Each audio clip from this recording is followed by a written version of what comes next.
ನಮಸ್ಕಾರ. ಎನ್ಆರ್ ಪುರ ಸುದ್ದಿ ಸಮಾಚಾರಕ್ಕೆ ಸ್ವಾಗತ. ಇಂದು ಶುಕ್ರವಾರ. ಓದುತ್ತಿರುವವರು ಮಧುರಾ ಮಂಜುನಾಥ್. ಸುದ್ದಿಗಳ ವಿವರ. ಮಕ್ಕಳ ಸರ್ವತೋಮುಖ ಬೆಳವಣಿಗೆಗೆ ಸೃಜನಶೀಲತೆ, ಶಾರೀರಿಕ ಬೆಳವಣಿಗೆ, ಭಾಷಾ ಬೆಳವಣಿಗೆ ಹಾಗೂ ದೈಹಿಕ ಬೆಳವಣಿಗೆಯು ಮುಖ್ಯವಾಗಿರುತ್ತದೆ ಎಂದು ಲಯನ್ಸ್ ಕ್ಲಬ್ ಅಧ್ಯಕ್ಷ ಪಿಜೆ ಆಂಟೋನಿ ತಿಳಿಸಿದರು.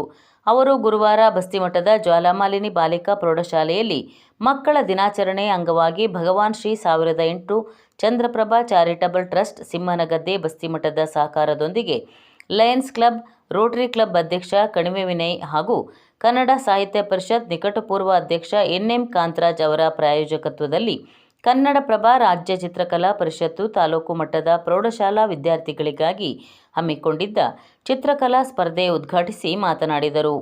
ಮಕ್ಕಳು ಸಮಕಾಲೀನ ವಿಚಾರ ತಿಳಿಯಲು, ಜ್ಞಾನಾರ್ಜನೆಗಾಗಿ ಪ್ರತಿದಿನ ಕನ್ನಡ ದಿನಪತ್ರಿಕೆ ಓದುವ ಅಭ್ಯಾಸ ರೂಢಿ ಮಾಡಿಕೊಳ್ಳಬೇಕು ಎಂದು ಕರೆ ನೀಡಿದರು. ಮುಖ್ಯ ಅತಿಥಿಯಾಗಿದ್ದ ರೋಟರಿ ಕ್ಲಬ್ ಅಧ್ಯಕ್ಷ ಕಣಿವೆ ವಿನಯ್ ಮಾತನಾಡಿ, ಮಕ್ಕಳಿಗೆ ಕಲೆ ಎಂಬುದು ದೈವದತ್ತವಾಗಿ ಬಂದಿರುತ್ತದೆ. ಇದನ್ನು ಕನ್ನಡಪ್ರಭ ಚಿತ್ರಕಲಾ ಪರಿಷತ್ ಗುರುತಿಸಿ ಸ್ಪರ್ಧೆ ಏರ್ಪಡಿಸಿ ಪ್ರೋತ್ಸಾಹ ನೀಡುತ್ತಿದೆ ಎಂದರು. ಅತಿಥಿಯಾಗಿದ್ದ ತಾಲೂಕು ಕನ್ನಡ ಸಾಹಿತ್ಯ ಪರಿಷತ್ ನಿಕಟಪೂರ್ವ ಅಧ್ಯಕ್ಷ ಎನ್.ಎಂ. ಕಾಂತರಾಜ್ ಮಾತನಾಡಿ, ಮಕ್ಕಳಲ್ಲಿ ಯಾವ ಪ್ರತಿಭೆ ಇದೆ ಎಂಬುದನ್ನು ಪೋಷಕರು, ಶಿಕ್ಷಕರು ಗುರುತಿಸಿ ಪ್ರೋತ್ಸಾಹ ನೀಡಬೇಕು. ಚಿತ್ರಕಲೆಯಲ್ಲಿ ಪರಿಣಿತಿ ಪಡೆದ ಅನೇಕ ವಿದ್ಯಾರ್ಥಿಗಳಿದ್ದು ಅವರನ್ನು ಪ್ರೋತ್ಸಾಹಿಸಬೇಕಾಗಿದೆ ಎಂದರು. ಸಭೆಯ ಅಧ್ಯಕ್ಷತೆಯನ್ನು ಜ್ವಾಲಾಮಾಲಿನಿ ಬಾಲಿಕಾ ಪ್ರೌಢಶಾಲೆಯ ಸಹ ಶಿಕ್ಷಕ ಗುಣಪಾಲ್ ಜೈನ್ ವಹಿಸಿದ್ದರು. ಕನ್ನಡಪ್ರಭ ಪತ್ರಿಕೆಯ ತಾಲೂಕು ವರದಿಗಾರ ಎಡೆಗೆರೆ ಮಂಜುನಾಥ್ ಪ್ರಾಸ್ತಾವಿಕವಾಗಿ ಮಾತನಾಡಿದರು.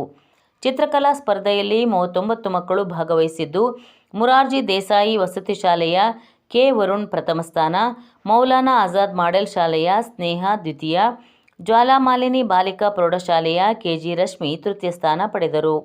ಕಿತ್ತೂರು ರಾಣಿ ಚೆನ್ನಮ್ಮ ವಸತಿ ಶಾಲೆಯ ಟಿ.ವಿ. ಶ್ರೇಯಾ ಹಾಗೂ ಜೀವನ್ ಜ್ಯೋತಿ ಪ್ರೌಢಶಾಲೆಯ ಜೋಹಾ ಸಮಾಧಾನಕರ ಬಹುಮಾನ ಪಡೆದರು. ತೀರ್ಪುಗಾರರಾಗಿ ಬಿ.ಆರ್. ಜಯಂತಿ, ಅರವಿಂದ್ ಹಾಗೂ ಬಿ. ಜಯಂತಿ ಕಾರ್ಯನಿರ್ವಹಿಸಿದರು. ಶೆಟ್ಟಿಕೊಪ್ಪ ಮಹೇಶ್ ಕಾರ್ಯಕ್ರಮ ನಿರೂಪಿಸಿದರು. ನಂದಿನಿ ಆಲಂದೂರು ವಂದಿಸಿದರು.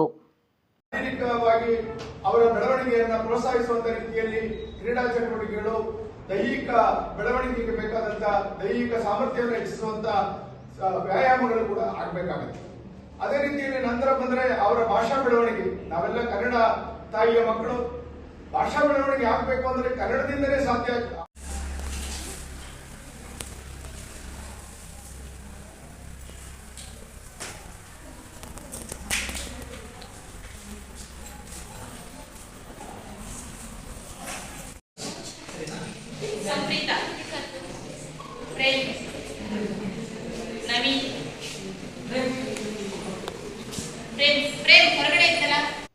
ಅಗ್ರಹಾರದ ಮೆಣಸೂರು ಸುಬ್ರಹ್ಮಣ್ಯ ಸ್ವಾಮಿ ರಥೋತ್ಸವವು ಸಾವಿರಾರು ಭಕ್ತರ ಸಮ್ಮುಖದಲ್ಲಿ ಬುಧವಾರ ಸಂಭ್ರಮದಿಂದ ನಡೆಯಿತು.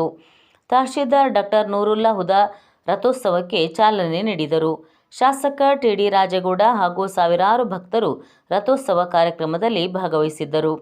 ರಥೋತ್ಸವವು ಮಂಗಳವಾದ್ಯದೊಂದಿಗೆ ರಾಜಬೀದಿಯಲ್ಲಿ ಸಂಚರಿಸಿತು. ಮುಖ್ಯ ಬೀದಿಯಲ್ಲಿ ರಥ ಬಂದಾಗ ಪ್ರತಿ ಮನೆಯವರು ಹಣ್ಣುಕಾಯಿ ಮಾಡಿಸಿ ಪೂಜೆ ಸಲ್ಲಿಸಿದರು. ಬೆಳಗ್ಗೆಯಿಂದಲೇ ಸಾವಿರಾರು ಭಕ್ತರು ಸುಬ್ರಹ್ಮಣ್ಯ ಸ್ವಾಮಿ ದೇವಸ್ಥಾನಕ್ಕೆ ಭೇಟಿ ನೀಡಿ ಹಣ್ಣುಕಾಯಿ ಮಾಡಿಸಿ ಪೂಜೆ ಸಲ್ಲಿಸಿದರು. ಹಲವು ಭಕ್ತರು ಹರಕೆಯಂತೆ ತೆಂಗಿನಕಾಯಿ, ಬೆಲ್ಲ, ಅಕ್ಕಿ, ಕುಂಬಳಕಾಯಿಯ ತುಲಾಭಾರ ಮಾಡಿಸಿದರು. ತೀರ್ಥ ಸ್ನಾನ ಏರ್ಪಡಿಸಲಾಗಿತ್ತು. ಭಕ್ತರಿಗೆ ಅನ್ನ ಸಂತರ್ಪಣೆ ನಡೆಯಿತು. ರಾತ್ರಿ ಮತ್ತೆ ರಾಜಬೀದಿ ಉತ್ಸವ, ಮಹಾಮಂಗಳಾರತಿ ನಡೆಯಿತು.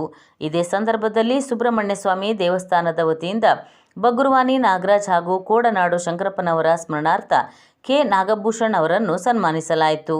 ಈ ಸಂದರ್ಭದಲ್ಲಿ ಸುಬ್ರಹ್ಮಣ್ಯ ಸ್ವಾಮಿ ದೇವಸ್ಥಾನದ ಟ್ರಸ್ಟ್ ಅಧ್ಯಕ್ಷ ಜೆ.ಜಿ. ಸದಾಶಿವ ಭಟ್ ಉಪಸ್ಥಿತರಿದ್ದರು.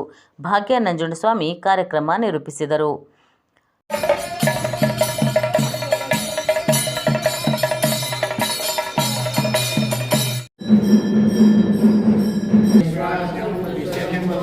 विश्वनारायणं देवमक्षरं परमं पदं विश्वतः परमानित्यं विश्वनारायणं हरिं विश्वमेव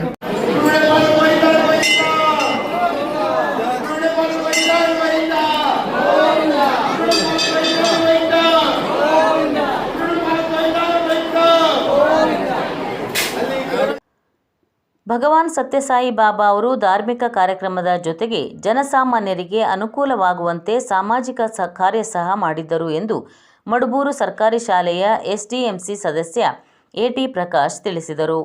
ಅವರು ಸೋಮವಾರ ಮಡಬೂರು ಸರ್ಕಾರಿ ಪ್ರಾಥಮಿಕ ಶಾಲೆಯಲ್ಲಿ ಸೀನಿಯರ್ ಚೇಂಬರ್ ಇಂಟರ್ನ್ಯಾಷನಲ್ ವತಿಯಿಂದ ಭಗವಾನ್ ಸತ್ಯಸಾಯಿ ಬಾಬಾ ಅವರ 100ನೇ ಜನ್ಮದಿನದ ಅಂಗವಾಗಿ 40 ಮಕ್ಕಳಿಗೆ ನೋಟ್ಬುಕ್ ಹಾಗೂ ಇತರ ಶಾಲಾ ಪರಿಕರ ವಿತರಿಸುವ ಕಾರ್ಯಕ್ರಮದಲ್ಲಿ ಸಾಯಿಬಾಬಾ ಅವರ ಬಗ್ಗೆ ಮಾತನಾಡಿದರು.